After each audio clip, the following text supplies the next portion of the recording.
So, good afternoon, guys. It's a bit of a fleet update.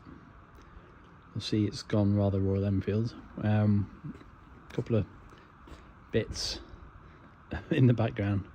Basically, I bought the Royal Enfield Himalayan off a friend. Bit of a bargain price.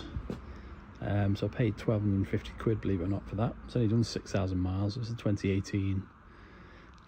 But it cleans up really well. Original tyres on, so I may change them, but generally speaking, as a little cheap commuter, you can't beat it, can you, for 1,250 quid? I was thinking about getting a scooter for work, but they're actually quite expensive, and I was thinking, well, why do I want a scooter when I can have a bike? So that's that, and I may do a little bit of light green laning on it as well at some point. But yeah, 1,250 quid. Don't think you can really go wrong for that, can you? Anyway, the story goes basically that my T120 had up for sale, and the reason for it being up for sale was that I'd been offered a newer R1200 GS. So the plan was to sell the T120 and use the money to upgrade my current GS, which is actually for sale in the local bike shop, for a newer version, and then use a little bit of the leftover money to get into a Interceptor. However, in between, my dog ate a peach stone, which resulted in a rather large vet's bill.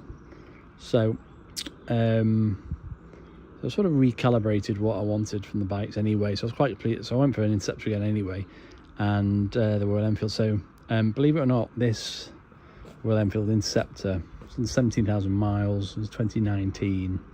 It's in really good nick. It's got over a gram's worth of suspension on it. I mean, mental really to spend that on a relatively classic bike, but there we are. But I've got the benefit of that, so it's really nice handling. It's got decent tyres on it, reasonable service record. So my plan's to sort of slowly upgrade the bike. It's got a lot of little trinkets on it already, but I've put on these Zard end pipes, which I bought second hand cheap, which just make it sound a bit nicer. I'll be doing the seat because that is pretty essential really on these Interceptors. However, what I would say is this Interceptor is not a poor relation to the T120. It's if anything, it's just a bit more or less serious. You can have good fun on it. The way I'm looking at it at the minute is basically this was the classic out of the box as far as I'm concerned. So I see it as like a fast version of the Royal Enfield Classic rather than a slow version of a Bonneville. What people's thoughts on that, but you just change your psyche a little bit. And it's still plenty fast enough for the road. Some really good fun on it, makes good noise, pretty economical as well, and it's obviously lighter than a T120, so it goes around the corners a lot much better.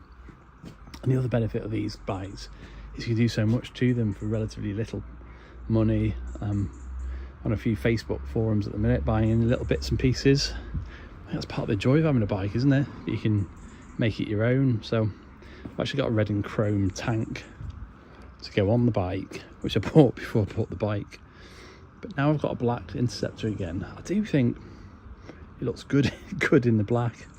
I will put the chrome on because I'm I've got it, and well, one tie I suppose. But yeah, so chrome tank. I'm gonna go for chrome mudguards.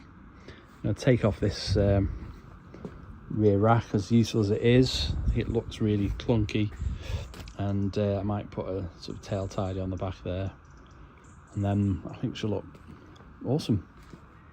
But there's loads of little things on it, like Motone things here, which are fine. I prefer leather ones, but they're fine. Got heated grips on it. It's got little covers on the brake reservoir. It's got all these little bits here. The engine, obviously someone's looked after it because they've painted the writing on the side there.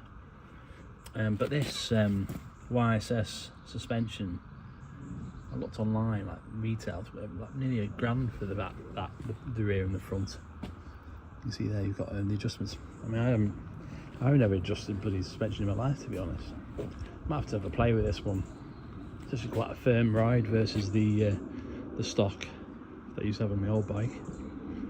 But isn't that great? So basically, this Interceptor and that Himalayan had a combined purchase price of £3,500 for two bikes which are modern. I was actually modern classics. I think the Himalayan's a modern classic as well. It's got like Defender, Land Rover Defender sort of feel to it. I mean, you can't get wrong, can you? £3,500. I mean, unbelievable. Yeah, just a lot of fun really. Takes themselves a lot less seriously, these type of bikes, I think. And I'm planning to have a bit of fun on this. I'll probably get a third bike when the GS finally sells. I'll have a bit of spare money to go into something, whether I go back to another classic 350 or I might even go for like a Continental GT 535. I'll just have a garage full of Royal Enfields for now. I think they're just good fun. So that's the update. As I say, the T120 is a lovely bike.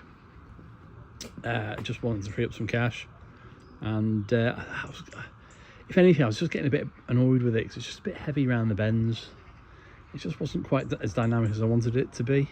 This Interceptor is actually miles more chuckable into the bends, as far as I'm concerned. So whether that's because of the suspension upgrade, I don't know, but yeah, I was just getting on with it a lot better than the T120. So there we are. I will have another GS at some point, but I'll save up my pennies and get a more modern version when I've recovered from this vet spill. So anyway, good to speak to you guys. It's been a while since I've put a post out, so I'll start doing a couple more short videos soon. Speak to you soon. Cheers, bye.